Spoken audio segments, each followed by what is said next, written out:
I want to start by thanking everyone who put together this symposium. I think what we're doing this weekend is really important, and I'm really honored to be part of it. So I'm going to talk about how I stopped asking permission to have a career in music, or as I like to think of it, how I fell flat on my face and learned something getting back up. So before I start, I want to tell you a little something about myself, which is that I'm from the Midwest, as many of you might be. And as a Midwesterner, I really don't like talking about my feelings. I don't like talking about myself, and when things go wrong, I really don't want to talk about it to family or friends or a room full of strangers. But I think that this story may help someone else, so here it goes. So this story begins in high school, as so many embarrassing stories do. When I was a teenager, I really fell in love with music, fell in love with the flute, and decided that I wanted to be a professional musician. And my parents thought this was a terrible idea, but I knew one professional musician. That was my flute teacher. And what I could see of her life, she seemed to teach and play the flute all day long. That looked awesome, so I went off to college to study the flute. And I got to college, and I quickly picked up that I had 3 options to be a professional flutist. I could join a symphony orchestra.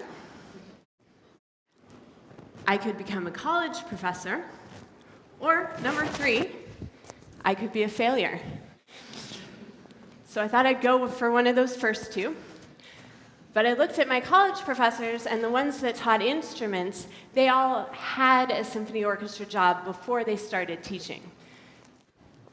So it looked like if I wanted to have a stable career in music, if I wanted to have a respected career, that I was going to have to go and get one of those orchestra jobs. And step number 1 was to get into a conservatory. I started out at a state school, and observing people that were winning orchestra jobs, I didn't see people going straight from a state school into an orchestra. And for my master's, I joined a conservatory. It wasn't one of the big top 10, but what they did have was an orchestral studies program. And I thought, perfect. I wanted to be in an orchestra, so sign me up for this. And for my master's, it was 2 years. It was like a performance degree with some added elements. And one of those added elements was mock auditions. They would give us a list. They'd give us a few weeks to learn the music. They made it as much like a professional audition as they could. We played behind a screen during rounds, and we had a committee to play for. We were in Chicago, so Chicago symphony players would come and critique us. And it was pretty rough. But we learned a lot about what an audition committee would want. And I got out of this program, and I was reasonably sure I could not win an orchestra audition. And the reason was my mock auditions didn't go that well. I couldn't do everything they were asking me to do on my instrument. I thought, okay, what I need is a flute guru. Some amazing teacher that can just teach me to really master my instrument, and then I can go out and get a job. So I found my guru in England, a famous teacher I knew from master classes, went and studied with him, and he really was a wonderful teacher. He was insightful, inspiring. He had a really prescribed method for launching students into a professional career. And I worked very hard. I was there for 2 years. I practiced 8 hours a day. That was an hour on scales, hour on tone, hour on etudes, et cetera, et cetera. And I finished this program, and I was really a monster player. My technique was amazing. You could put almost any piece in front of me, and I could read it down. So I thought, OK, now's the time. I'm going to go back to the US and win that job. My plan was to take my knowledge of the audition process from my orchestral studies program, combine that with my new flute badassery, and go win a job. And I started taking auditions, and it went really well at first. I won actually the first audition I took. I won a job as a principal player in a regional orchestra. Did really well in some sub auditions, and so I started subbing regularly with part-time symphonies. But a funny thing happened. The more auditions I took, the worse and worse I played, because I felt so much pressure. I knew there were only so many jobs available, so I would go out for an audition and I would think, I need to win this job or fail. I had that attitude going in, win or fail. And I also felt time pressure. A professor once said something to me that really stuck in my head. He said, there's an understanding in the music community that if you don't win a full-time orchestra job by the time you're 30, then you're never going to. And I was coming up on my expiration date for having a career. And I started taking a lot of auditions. I took 25 over the course of a few years. And I was spending money like I had a gambling habit. Plane tickets, hotels, rental cars, audition coachings, lessons with principal players, all this money.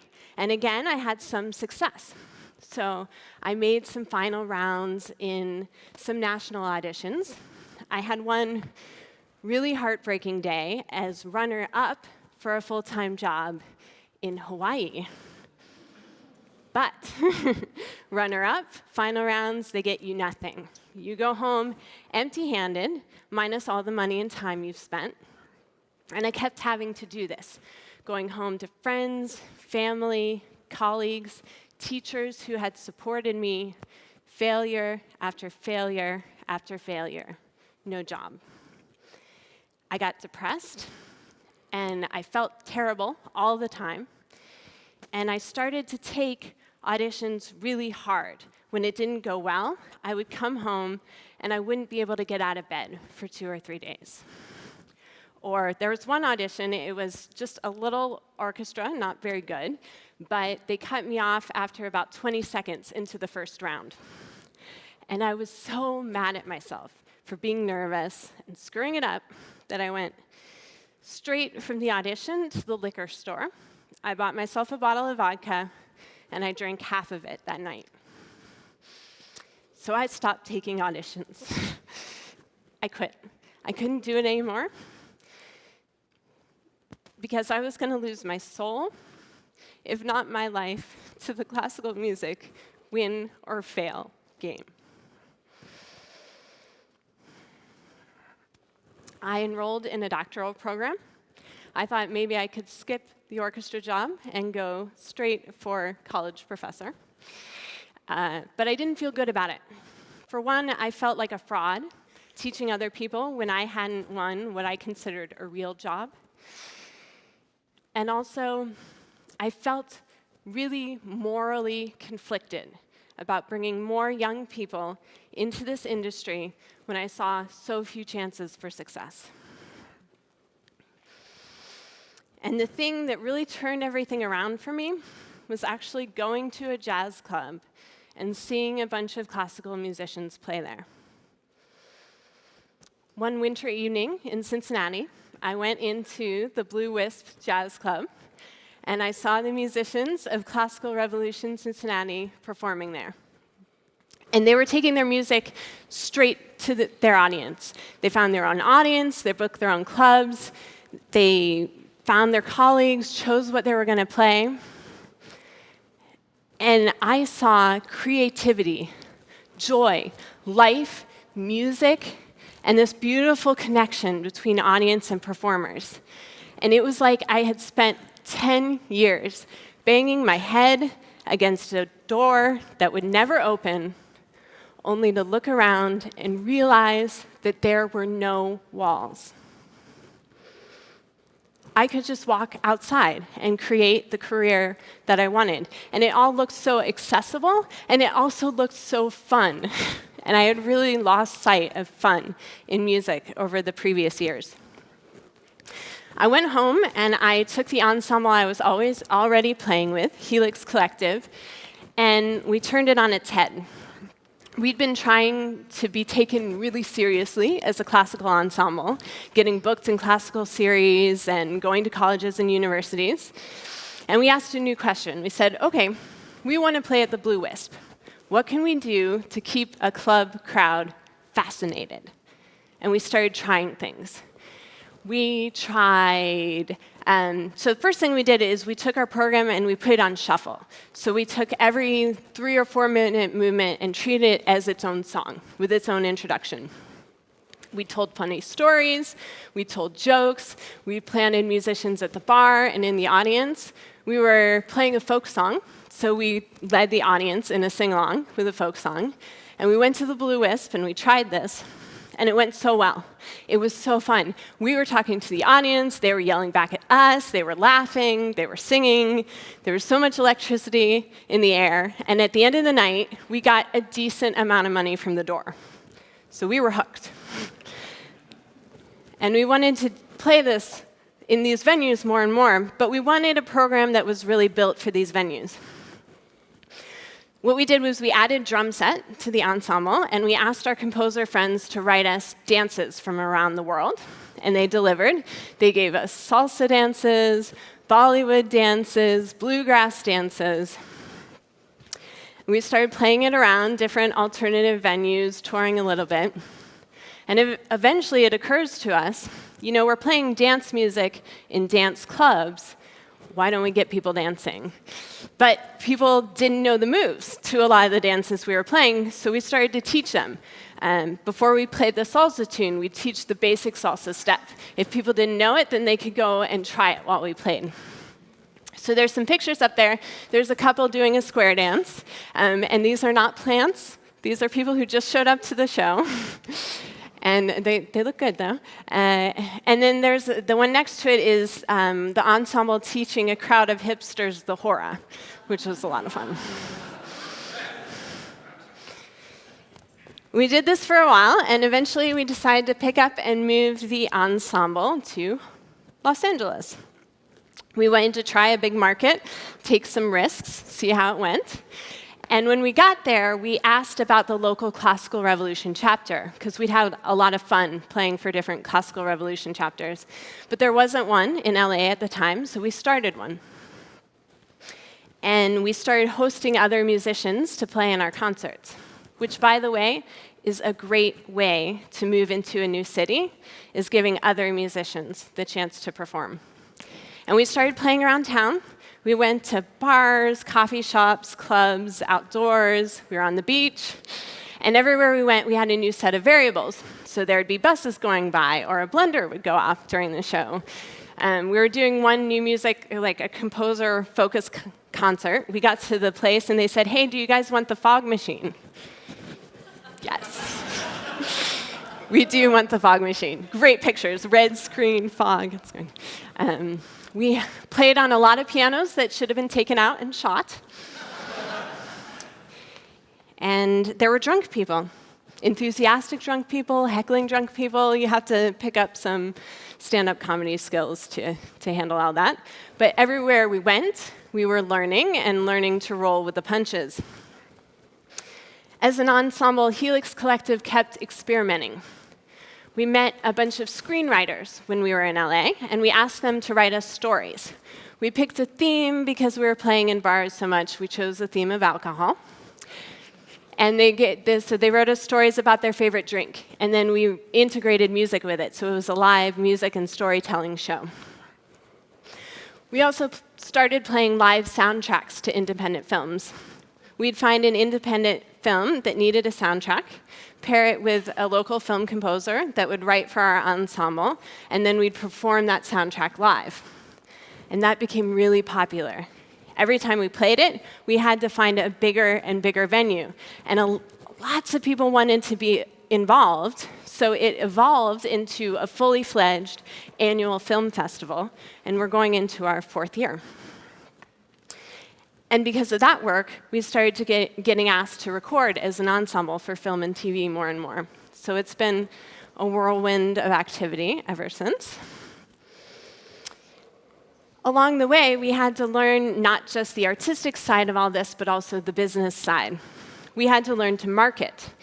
And we couldn't borrow any of the classical marketing that we knew, standing around by a piano with your instrument.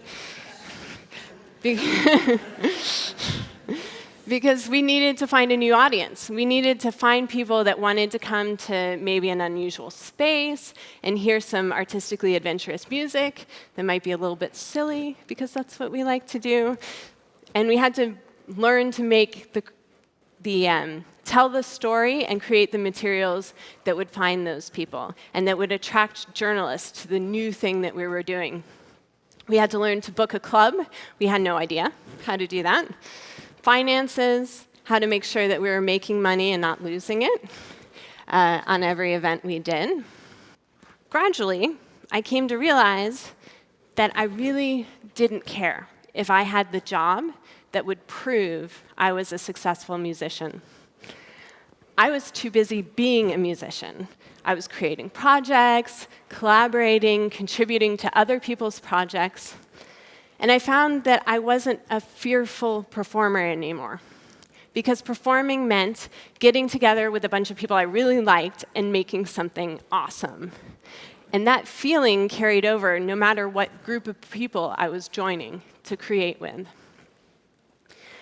I came to define my own definition of success, and I would check my internal compass against what I was doing to see if it's successful. So I asked myself, is it interesting?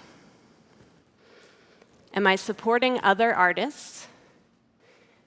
And am I helping to make people's lives a little happier and a little bit more fulfilling? And those questions are how I decide what I do next in my career.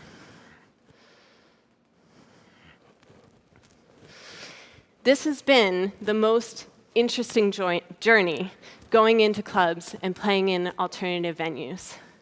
I've gotten to play all different styles of music, and I think that I'm playing better as a classical flutist with more emotion and authority because of this experience. I've gotten to play at the legendary Troubadour Rock Club and on the stage of the Disney Concert Hall. And because of my interest in alternative venues and my research talking to other people who did it before me, I wrote this little book. And I just wanted a little how-to guide out there for anyone who wanted to play in a club but didn't know where to start, like I was a few years ago, that they wouldn't have to start from the beginning like I did. An interest in this has gotten me quoted in the New York Times. And this book is on the shelves of the library at Juilliard, which I find really ironic because they never would have let me into that school.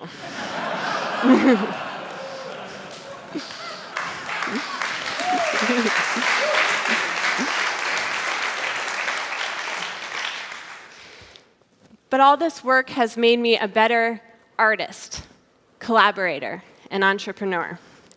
And I never have to sit around and wait for someone else to give me the opportunity to perform. I'm really only limited by the limits of my own energy. And I don't need permission from anyone to have the career I want. The moral of this story is, don't buy into other people's bullshit about success.